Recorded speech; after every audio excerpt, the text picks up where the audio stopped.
Welcome back, everybody, to Budget Builds Monthly. It's a series where I take your budgets and I try to build the best computer I can for your needs. So, according to that Google form I asked everyone to fill out, we got no responses. So, for the month of May, we're going to do a $2,700 USD build. Without further ado, let's get into it.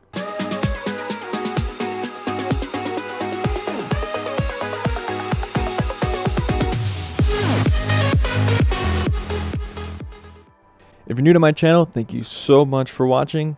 Please don't forget to hit that subscribe button. It would really help me out.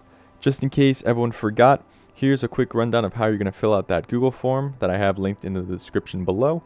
Just a reminder, we do not collect any data in case you were questioning whether or not you wanted to fill it out. First, we have your budget. This does not include taxes, fees, or Windows keys.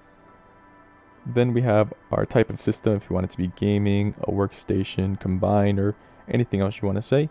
Any areas of focus, do you want to focus on the CPU, the cooling, any area of focus you want.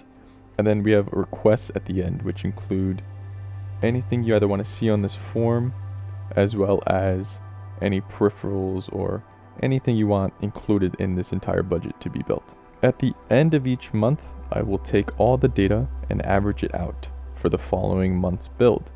Links will be found in the description below. And don't forget to fill out this next month's Google form. Link is in the description. Without further ado, let's check out what we got for this month. Quick disclaimer, the budget builds will be as close or slightly over budget due to parts, any sales going on at the recorded time, as well as, again, we are not including OS keys or peripherals unless asked otherwise. Unless we have budgetary constraints, 4 builds will be coming out of this, 2 AMD and 2 Intel, both on the previous and newest generation. This is to ensure flexibility and upgradability to future-proof it. At the end of the video, we will be comparing each system to each other and displaying the pros and cons of each build, so then we can figure out which is the best build for the current price. To change things up a little bit, we're actually going to start taking a look at our newer gen platforms, and then we're going to take a look at the previous gen. Alright, so let's take a look at what we came up with. Starting with our LGA 1700, we have our i9 13900K.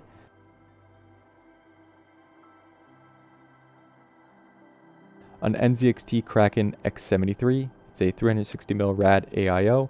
For our motherboard, we have our MSI Mag Z790, it's an ATX on our LGA 1700 socket.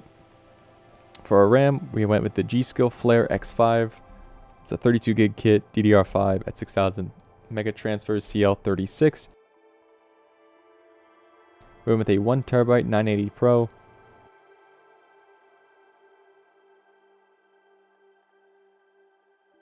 And we went with our PNY RTX 4080.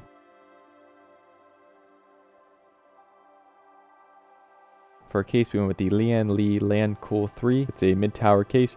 We went with it just because it looked nice. And we have our 1000-watt Corsair power supply to feed our power-hungry parts. And after all this, we're still nice under budget, although we do have 2 promos going on right now. I don't know how long those are going to last, but just fair warning. Our AM5 platform, we went with the Ryzen 9 7950X 3D. It's a 16-core processor. Same CPU cooler. We have an RG Strix B650E-F. This time we went with a 2TB 980 Pro. We have an RX 7900 XTX. And again, same case and same power supply. Now, I will get back to this in a minute, but if we do move around some parts and costs, we can drop it to a different CPU cooler, a different case, and maybe something else, maybe drop the storage as well. And we can get an RTX 4080 in this build. But later on, I'll just show comparison, and pretty much it's all up to you what the comparisons show for price to performance. For our AM4, we went with the Ryzen 9 5950X. Same CPU cooler.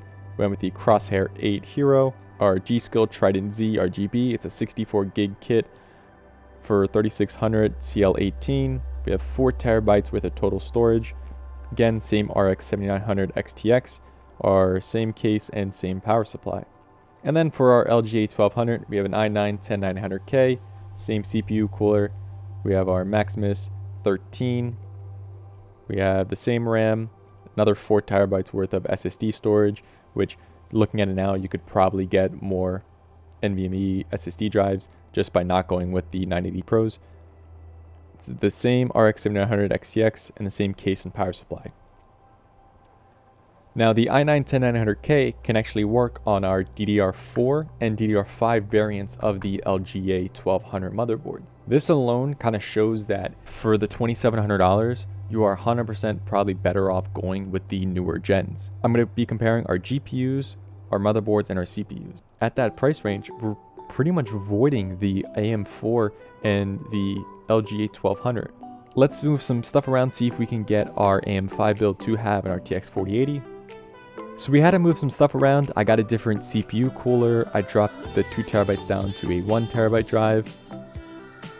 I did a different case, and we're still a little bit over budget, but that's perfectly fine because now we have 2 systems that are just comparing the CPUs now.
Now here we have the Ryzen 9 7950X and the 13900K.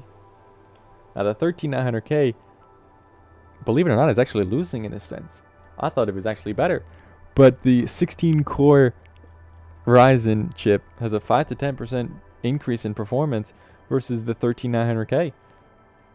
So believe it or not, our AM5 platform wins again. Alright, so taking a look at our different CPU scores, we can see that our Ryzen 9 7950X 3D is right on top with 4,000 score CPU mark different than the 13900K. And yeah, it's quite a while more than the 10900K and the 5950X. So we're just going to avoid the 10900K, and here are our scores.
So overall, all of our testing has concluded that even though we were able to get an RTX 4080 for both our LGA 1700 and our AM5, you're better off for price to performance and overall performance going for our AM5 build with our RX 7600 XTX.